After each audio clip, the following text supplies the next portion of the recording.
Assalamualaikum warahmatullahi wabarakatuh. Perkenalkan, nama saya Razino Pedro Aliefri dari kelas F Hukum Tata Negara NPM 2021020245. Di sini pada pertemuan ketiga mata kuliah Filsafat Hukum yang diampu oleh Pak Herpin Yogi Pradikta, saya akan mengerjakan tugas pada pertemuan 3, yaitu mempresentasikan materi yang ada di pertemuan 3 ini. Langsung saja ke materinya, yaitu pendekatan filsafat hukum, ilmu hukum, dan ilmu sosial. Ilmu hukum, beberapa pendapat mengatakan bahwa karena filsafat hukum merupakan bagian khusus dari filsafat pada umumnya, maka berarti filsafat hukum hanya mempelajari hukum secara khusus, sehingga hal-hal non-hukum menjadi tidak relevan dalam pengkajian filsafat hukum. Sebagai filsafat hukum tunduk pada sifat-sifat, cara-cara, dan tujuan-tujuan dari filsafat pada umumnya. Di samping itu, hukum sebagai objek dari filsafat hukum akan mempengaruhi filsafat hukum. Dengan demikian, secara timbal balik, antara filsafat hukum dan filsafat saling berhubungan. Secara sederhana, dapat dikatakan bahwa filsafat hukum adalah cabang filsafat, yaitu filsafat tingkah laku atau etika, yang mempelajari hakikat hukum. Dengan perkataan lain, filsafat hukum adalah ilmu yang mempelajari hukum secara filosofis.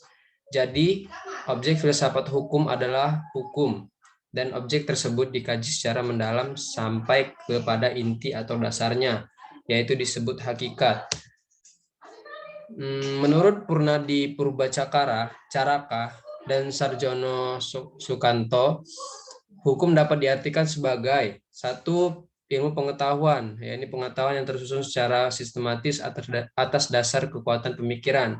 Dua, disiplin, yakni suatu sistem ajaran tentang kenyataan atau gejala-gejala yang dihadapi.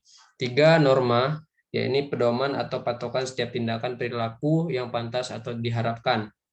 Keempat, tata hukum, yakni struktur atau proses perangkat norma-norma hukum yang berlaku pada suatu waktu dan tempat tertentu secara berbentuk tertulis. 5, petugas, yakni pribadi-pribadi yang merupakan kalangan yang berhubungan erat dengan penegakan hukum. 6, keputusan penguasa, yakni hasil dari proses direksi. Yang 7, proses pemerintahan, yakni proses hubungan timbal balik antara unsur-unsur pokok dari sistem kenegaraan. Yang 8, sistem sikap, tindakan, ajek, atau perilaku yang teratur, yakni perilaku yang diulang-ulang dengan cara yang sama yang bertujuan untuk mencapai kedamaian.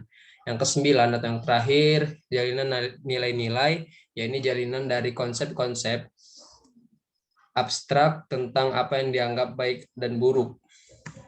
Selanjutnya, ilmu filsafat sosial.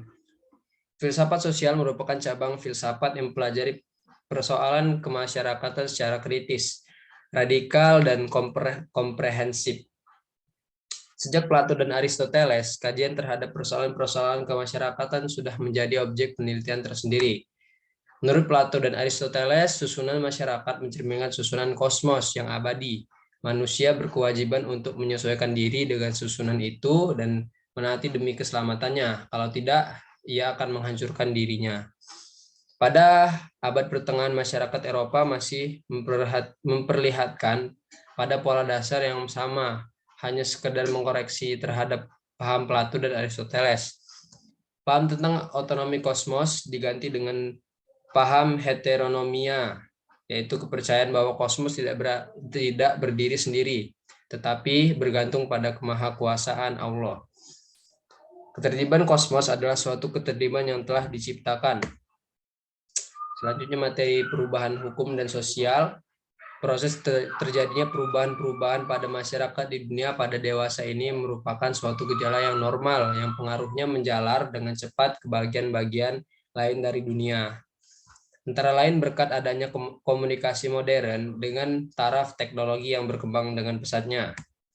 Penemuan-penemuan baru di bidang teknologi terjadi suatu revolusi, modernisasi, pendidikan, dan lain-lain. Kejadian yang di suatu tempat dengan cepat dan dapat diketahui oleh masyarakat-masyarakat lain yang bertempat tinggal jauh dari pusat terjadinya peristiwa tersebut di atas. Perubahan-perubahan dalam masyarakat dapat mengenai nilai-nilai, kaedah-kaedah, pola-pola perilaku, organisasi, struktur lembaga-lembaga sosial, stratifikasi sosial, kekuasaan, interaksi sosial, dan lain-lain.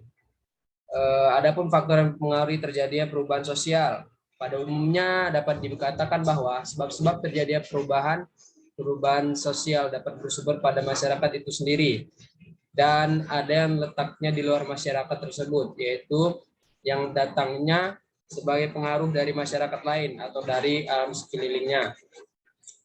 Sebab-sebab yang bersumber dari masyarakat itu sendiri adalah antara lain bertambah atau berkurangnya penduduk, penemuan-penemuan baru, pertentangan, dan terjadi revolusi. Suatu perubahan sosial dapat bersumber pada sebab-sebab yang berasal dari luar masyarakat tersebut, misalnya sebab-sebab yang berasal dari lingkungan alam, peperangan, pengaruh kebudayaan masyarakat lain, dan sebagainya. Itu saja materinya.